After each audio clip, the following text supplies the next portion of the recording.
Public figure merupakan sosok yang mendapat sorotan banyak orang atas apapun yang mereka kerjakan. Tak ayal, kerap kali membuat kehebohan, namun di sisi lain memiliki tanggung jawab moral terhadap masyarakat yang melihat mereka sebagai panutan.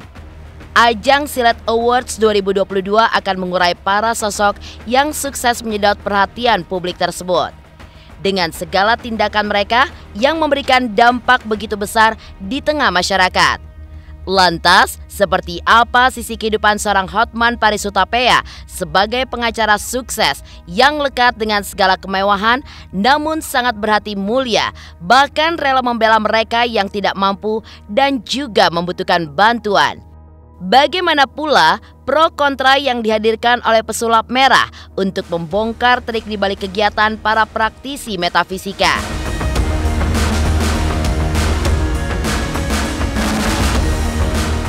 Semakin panas, nominator kategori publik figur tersilet juga menghadirkan sosok Baim Wong hingga Najwa Shihab. Seperti apa sosok Baim yang selalu paling depan membantu sesama hingga Najwa yang selalu kritis terhadap masalah sosial.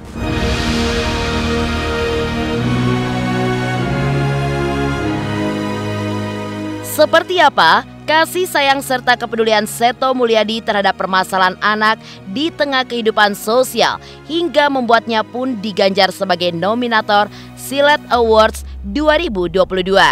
Pemirsa, bersama Intens Investigasi, kami hadirkan kabar terkini, terpercaya, dan teraktual. Tetapi sebelumnya, jangan lupa untuk like, subscribe, dan juga share channel YouTube ini.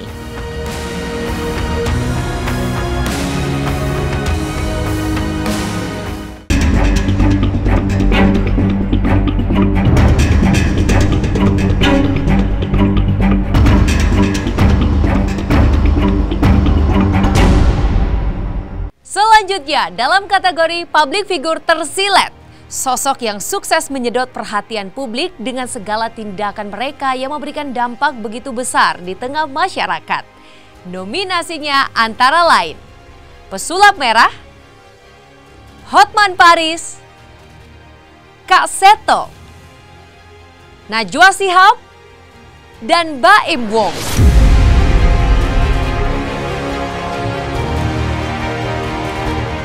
Kiprah Hotman Paris Hutapea sebagai pengacara top tanah air selama puluhan tahun sudah sangat diketahui oleh publik luas. Tidak terhitung berapa banyak kasus yang sudah ia tangani, bahkan hingga ke mancanegara. Sosok Hotman pun sebagai pengacara sukses identik dengan segala kemewahan yang ditampilkannya dalam segi penampilan, kediaman, kendaraan, koleksi berlian, bahkan gaya hidupnya. Ia pun juga sempat viral lantaran kebersamaannya dengan para asisten pribadi cantiknya. Saat ditanya perihal tersebut, Hotman Paris pun selalu menjawab bahwa ia berkeinginan memiliki 100 aspri yang bekerja untuknya. Meski mengundang pro dan kontra, namun bagi Hotman memiliki banyak kegiatan bukan hanya sebagai pengacara, namun ia pun juga pebisnis dan juga entertainer. Iya, ini lambang buaya 2 biji nih buaya nih. Ya buaya. Hah? Karena saya udah terkenal sebagai buaya, tapi saya bukan buaya darat, saya buaya cinta. Arti buaya cinta adalah nakal dikit tapi tetap bertanggung jawab atas kewajibannya. Tidak kawin cerai seperti si Ono itu loh. Ya, harganya sama dengan satu Lamborghini.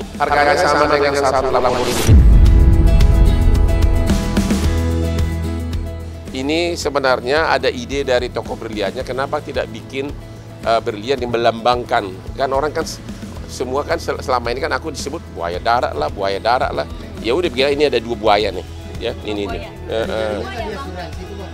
Ya semuanya. Kalau mobil udah pasti saya tipe orang yang tidak pernah beli barang mewah dengan cara ngutang. Saya tidak pernah beli Lamborghini dengan cara ngutang. Selalu cash basis.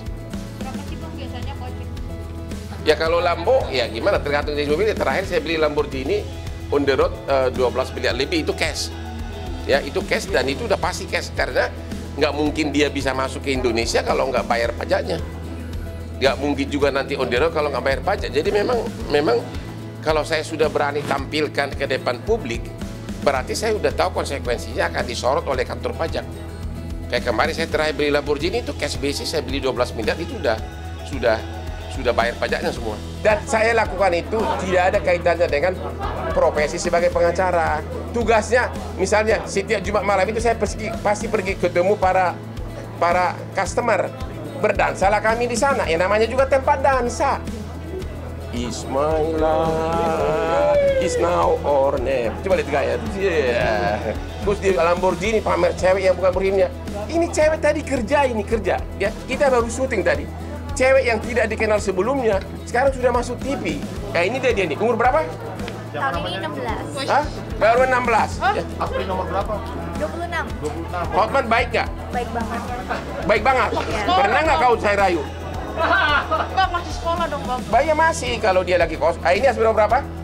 18. Wow. Dia sarjana hukum, sebentar lagi notaris. Saya yang didik dia, ya.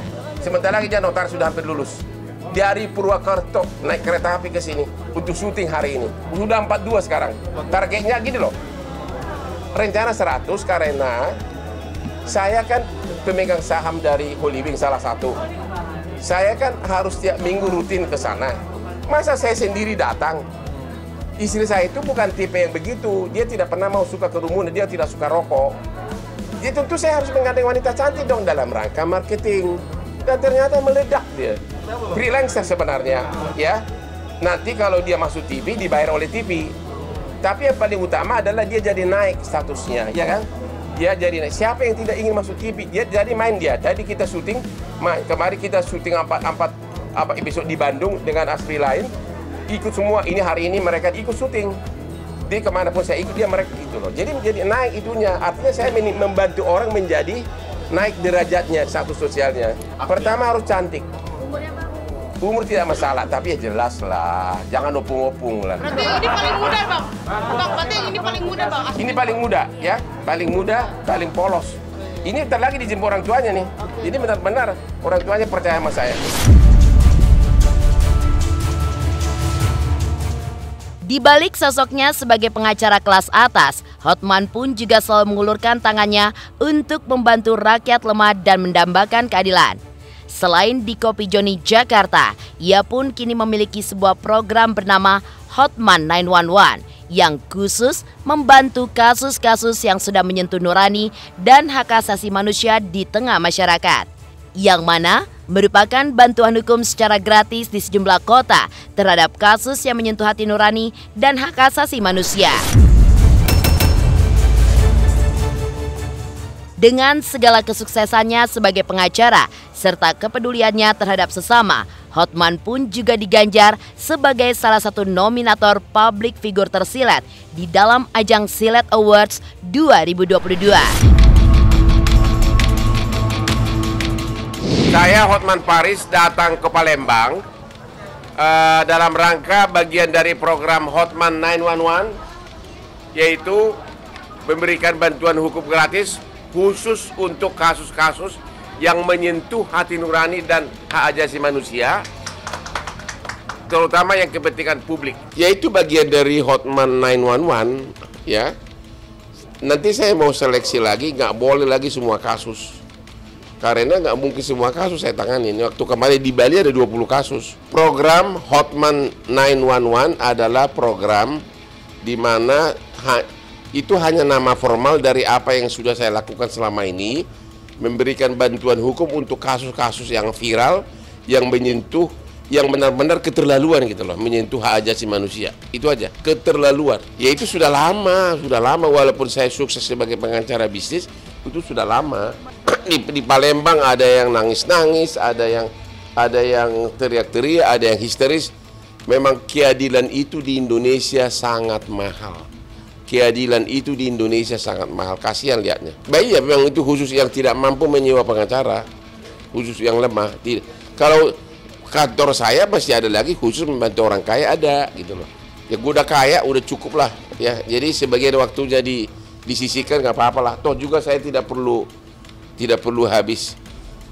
persiapan, kan udah otomatis dari otak saya gitu.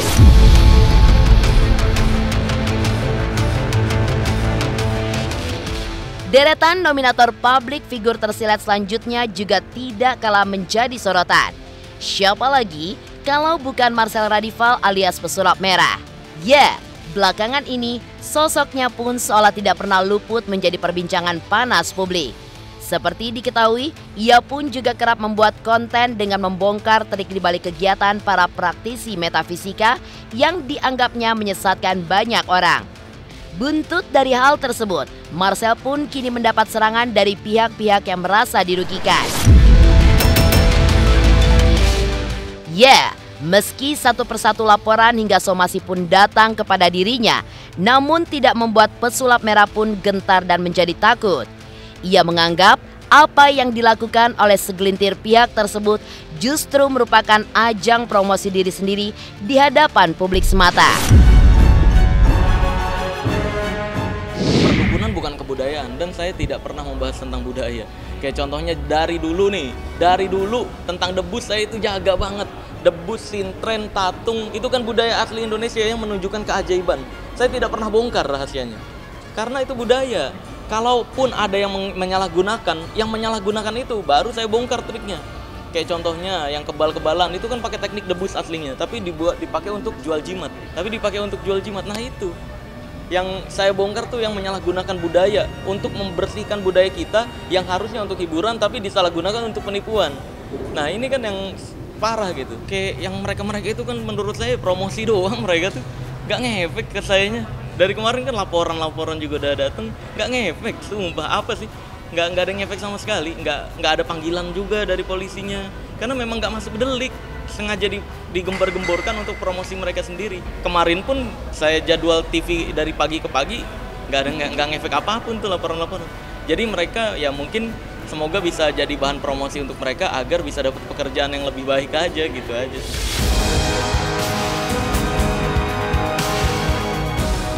Semakin panas, nominator kategori publik figur tersilet juga menghadirkan sosok Baim Wong hingga Najwa Shihab.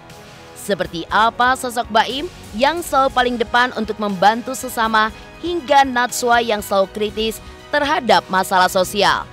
Pemirsa Intens Investigasi, jangan lupa untuk like, subscribe, dan juga share channel YouTube ini.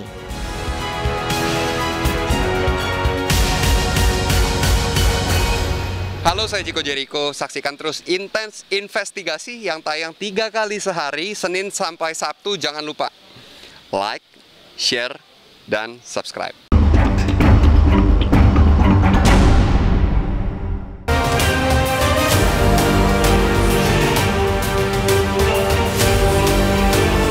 Deretan publik figur yang tidak kalah menuai sorotan publik dalam ajang Silat Awards 2022 hadir dari sosok Baim Wong. Di balik kiprahnya di dunia entertainment tanah air, kini Baim Wong pun juga menjelma menjadi konten kreator yang dikenal gemar berbagi kepada sesama. Tidak ingin terlalu mencolok di hadapan publik, Baim pun seringkali melakukan aksi berbaginya melalui sosial eksperimen. Di antaranya dengan menyamar menjadi beragam profesi.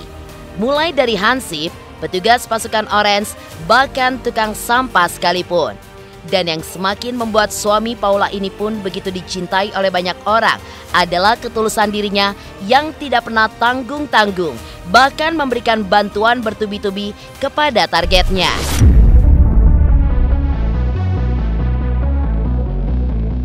Kalau saya sih sebenarnya juga seneng ketika orang-orang, malah seneng banget, emang tujuannya supaya orang niru. Kalau orang juga niru banyak, saya seneng banget. Ya terkadang kita juga merasakan ya orang yang sudah berata-berakan akan mendapatkan atau enggak apa-apa itu, karena memang dari sama mereka itu lebih ke apa yang kita rasain sih ya. Itu susah sih kalau saya bilang. Kalau saya sih memang ya padanya aja yang lihat kalian itu ya. Saya juga pernah acting atau nggak gimana.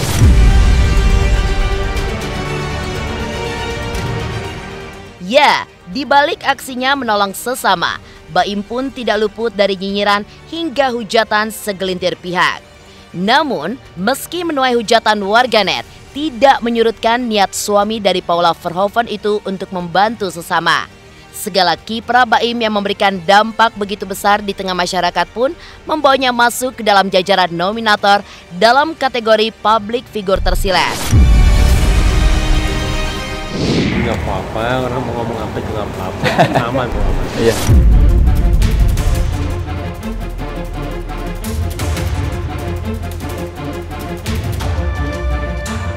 Nominator public figure tersilat berikut ini pun juga tidak kalah heboh di saat dirinya menyuarakan aspirasinya. Adalah Najwa Shihab yang sosoknya bahkan disebut-sebut Kartini di era masa kini. Ya, wanita yang akrab disapa Nana ini selalu menjadi sorotan publik karena keberaniannya dan juga ketangguhannya saat menjalani profesinya sebagai jurnalis. Najwa bahkan kerap mewawancarai para pejabat negara hingga menanggapi berbagai permasalahan sosial. Hal itu pun bahkan membuatnya kerap diwarnai pro dan kontra. Namun bagi Najwa, 22 tahun menjalani profesinya sebagai jurnalis, semua itu merupakan resiko pekerjaan yang memang harus dihadapinya. Saya jadi wartawan tuh udah 22 tahun teman-teman, dan memang saya kerap kali tuh mengangkat isu publik dan isu publik di mana-mana itu pasti ada pro dan kontra. Jadi menurut saya sepanjang perdebatannya di soal isu-isu kepublikan yang pro dan kontra, saya sudah terbiasa menghadapi itu selama 22 tahun dengan mengangkat topik yang sangat beragam gitu ya. Soal PSSI misalnya kita sudah ngangkat sampai jilid, saya sampai lupa jilid keberapa karena seringnya kita ngangkat isu bola dan isu PSSI. Itu baru satu contoh gitu ya. Kita mengangkat juga soal mafia hukum. Kemarin saya diundang oleh Menko Polhukam Pak Mahfud MD untuk memberikan masukan ke pemerintah soal bagaimana agenda reformasi hukum dan peradilan. Saya datang bersama dengan teman-teman dari perwakilan lembaga sipil yang lain gitu ya, memberi masukan langsung ke Pak Mahfud MD apa yang menurut kita penting dilakukan oleh pemerintah untuk membenahi agenda reformasi hukum. Sebelumnya juga kita banyak bicara soal bagaimana kita bikin generasi muda yang memang generasi yang paham melihat politik bukan hanya sebagai ribut-ributnya elit, tapi politik sebagai rangkaian kebijakan publik. Jadi selama 22 tahun saya menjadi wartawan fokus di politik dan hukum, sudah terbiasa untuk melihat berbagai pro kontra, dan itu bagian dari pekerjaan menurut saya. Seperti apa kasih sayang serta kepedulian Seto Mulyadi terhadap permasalahan anak di tengah kehidupan sosial hingga membuatnya diganjar sebagai nominator Silet Awards 2022. Pemirsa Intens Investigasi, jangan lupa untuk like, subscribe, dan juga share channel YouTube ini. Halo, aku Bunga Zainal. Saksikan terus Intens Investigasi yang tayang 3 kali sehari, Senin sampai Sabtu, dan jangan lupa kalian like, share, dan subscribe.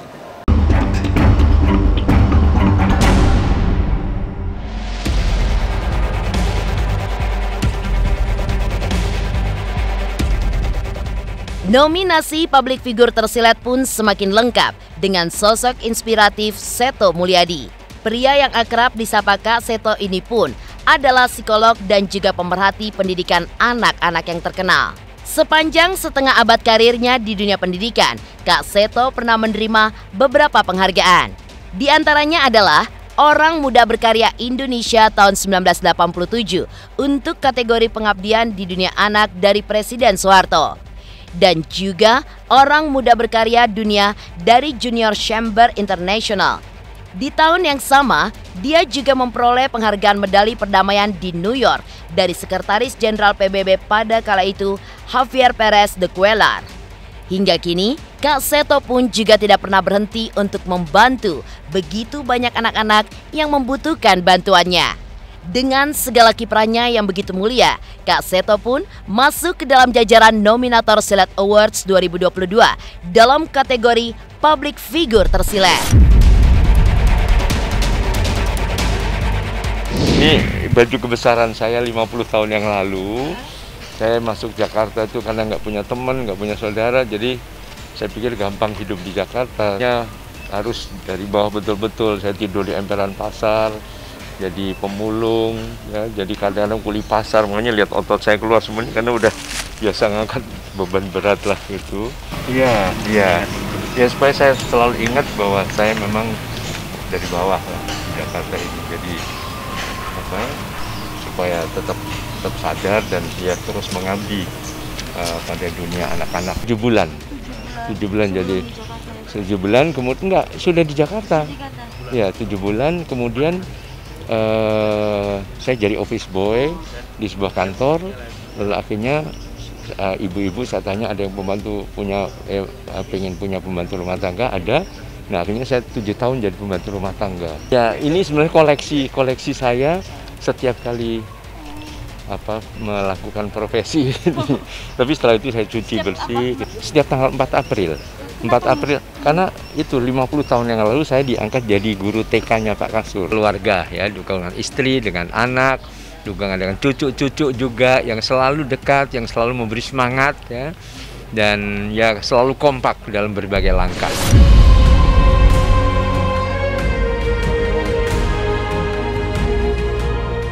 Selain memberikan penghargaan untuk para insan selebriti dan publik figur tanah air yang sukses menjadi magma pemberitaan sepanjang tahun Silet Awards 2022, tentunya juga akan menampilkan sederet persembahan spesial lainnya. Para pemirsa setia di seluruh tanah air pun dilibatkan secara langsung untuk menjadi juri dan menentukan siapa saja yang akan menerima penghargaan publik figur tersilet pada tahun ini. Melalui voting yang dibuka mulai 9 November hingga 28 November 2022. Jangan sampai lewatkan malam puncak Silet Awards 2022 bertabur bintang-bintang ternama pada hari Rabu 30 November 2022 pukul 17.30 waktu Indonesia Barat hanya di RCTI. Vote melalui Instagram dengan cara follow Instagram @officialrcti, pilih postingan kategori untuk vote, lalu like postingan tersebut. Kemudian vote dengan cara komen di postingan kategori yang ada dengan format #VoteSiletAwards 2022 spasi kode nominasi. Satu akun hanya berlaku untuk 1 kali vote per kategori per hari dan dapat melakukan vote kembali keesokan harinya. Periode vote dari tanggal 9 November sampai dengan 28 November 2022 sampai dengan pukul 00 waktu Indonesia Barat. Dan pemirsa juga bisa vote melalui RCTI Plus. Dan untuk melakukan voting, registrasi menggunakan email atau nomor handphone. Kemudian sistem voting Silet Awards 2022 menggunakan sistem kuota 3 vote per hari per kategori. Satu akun hanya dapat melakukan vote 3 kali dalam satu kategori. Periode vote dari tanggal 9 November 2022 sampai dengan 28 November 2022 sampai dengan pukul 00 waktu Indonesia Barat. RCTI, Silet Awards 2022 dan RCTI Plus berhak untuk mendiskualifikasi vote atau menunda vote jika terjadi kecurangan. RCTI, Silet Awards 2022 dan RCTI Plus berhak mengubah, membatalkan, atau menangguhkan acara ini kapan saja.